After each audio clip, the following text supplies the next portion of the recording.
How to review search history activity on Facebook mobile. Hello guys, in today's video I'm gonna show you how to review search history activity on Facebook mobile. First thing you're gonna do is go to Facebook and then click these three lines here and go down until you find settings and privacy, and then click settings,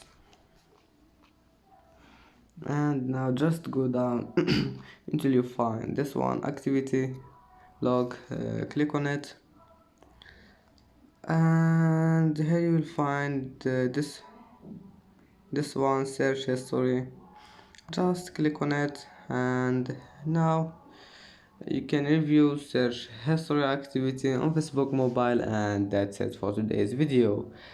If you like this video, please don't forget like and don't forget subscribe, and thank you for watching this video, and see you in the next video.